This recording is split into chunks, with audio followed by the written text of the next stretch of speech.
Magandang araw mga kaibigan. Ito, mayroong paliwanag ni Senate President Escudero yung tungkol sa Ambassador Marcos Lacanilaw. Bakit dinalabas kaagad? Bakit hindi niya kaagad pinirmahan yung contempt order? Ibang pinirmahan niya, show cause order.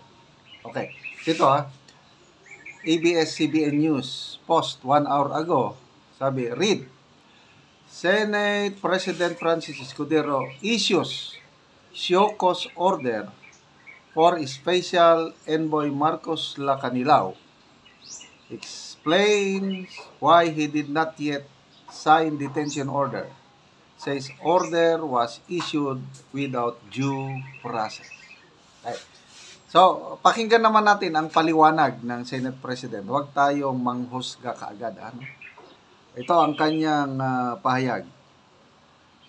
Statement of Senate President Escudero. All members, medyo malilit all members of the Senate are fully aware that under rules of the Senate, the power of a committee chairperson to order the arrest or detention of any resource person cited in contempt is subject to the approval of the Senate President.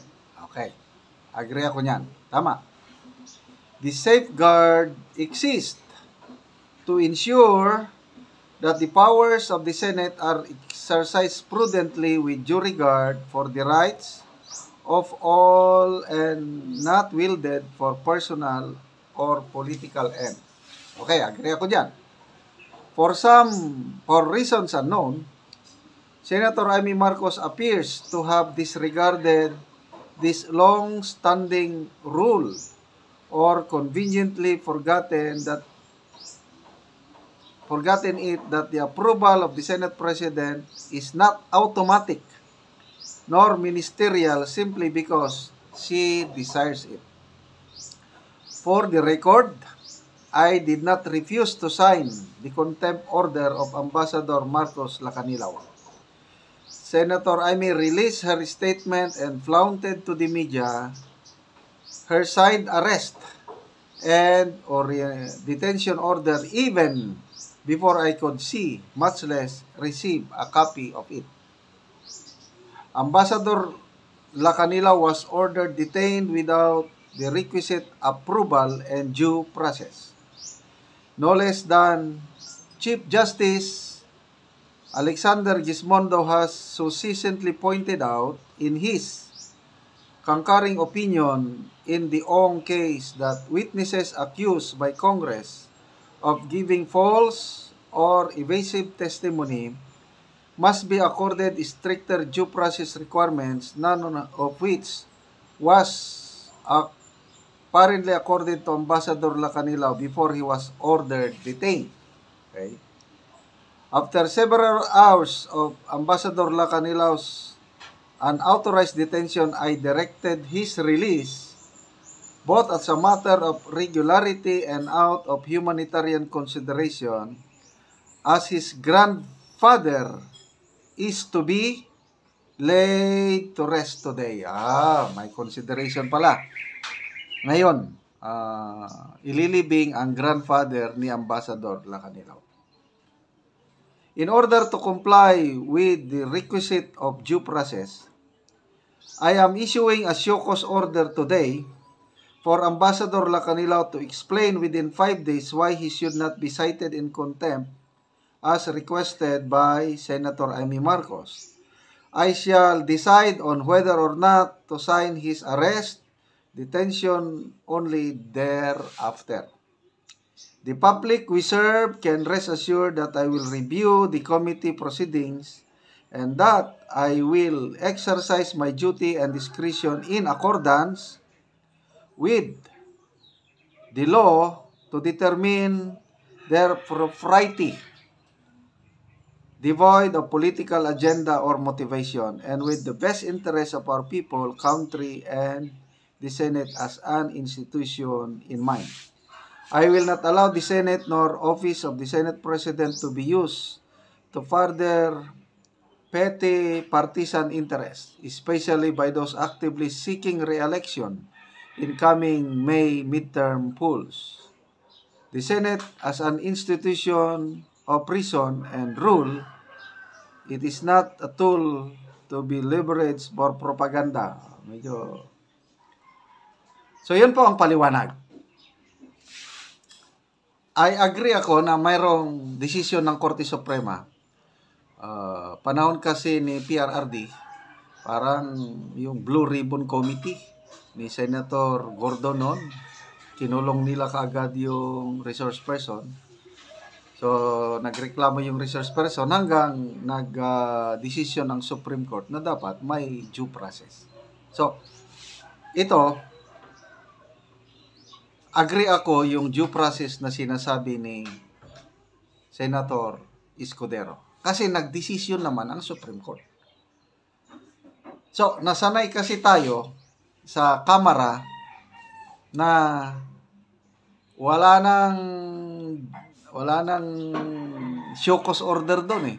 Basta na-contempt ka, automatic, diretso kulong. Yon, nakasanayan natin sa Quadcom o sa Kamara.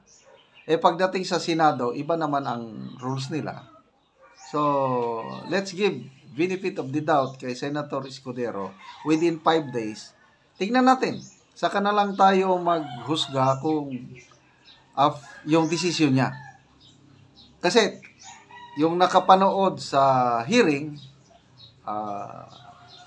ako, opinion ko lang ito, klaro naman na kung ano-ano na lang sinasabi ng ambassador nito. Hindi niya masagot yung bakit siya ang pumirma for the Republic of the Philippines. Yun ang hindi niya masagot-sagot. Okay, ito, may post si Edwin Amora. Bakit ka pumirma? Sabi niya. Ito, why did you sign as representative of the Philippines if you are representative of Interpol? Wala siyang, sa naintindihan ko, wala siyang authority, wala siyang personality to sign for the Republic of the Philippines. At sa kung ano-anong sagot niya, yun na. Na-cite in contempt. O sana, pag makita ito ni Senator Escudero at malalaman natin ang decision niya after 5 days na kung makita niya na mayroong paglabag at pirmahan niya di. So, let's wait for 5 days bago tayo mag-husga.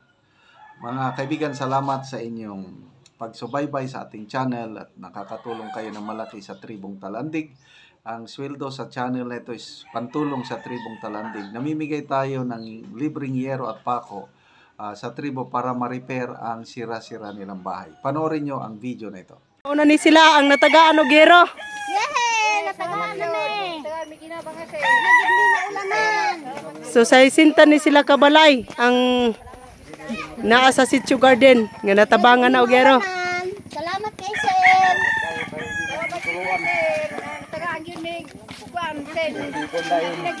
Di nag-give me ang tuan kung ulan. Salamat yun. Sa panalangin ako sa mga. Nag-give me pangatod. Ay, sa namin balay nga pulaan. Salamat yun aning sin. Salamat sa naghatag.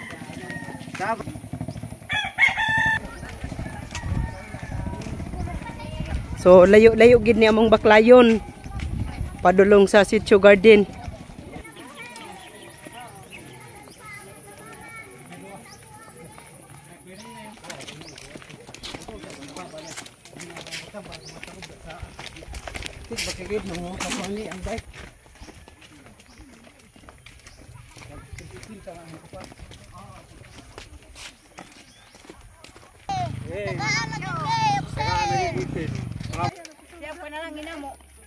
Salamat sa Ginoo. Salamat po sa Ginoo nga sa siyang tasan pagkinabuhi. Pero nagkakaroon sa matabangan. Muna ni ang mga babae. Kuan mo na ulan ng kay balay. na among sin. May dugay na kayo Di yun na ang ba pagkapalit. meter. Salamat yun. Salamat kay Sir. O bibira ang Ginoo yun. Oy Salamat sa inyong yatan. Ako naging mi.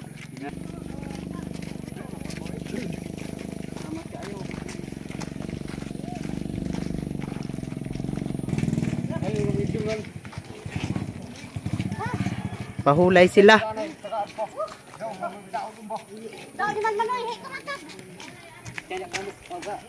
Salamat sa sen kay makatop na gid ko sir. Salamat sa mga panangin yatan. Ginoo. Ay sa nagid ang akong abuhan nga nabuslon. Una ni ang balay sa natagaan na Mugyero nga kining babae lang gyud. Sir sa imong mga panangin og bisan pamansad ka mong una ni ang iyang balay. Katong nangit sa Ginoo, salamat sa nimo sir nga inapa nga katong mga ulahi nga nanginandan sa magkanako nga matagaan sad sila sa ulahing panalangin. Salamat kaayo.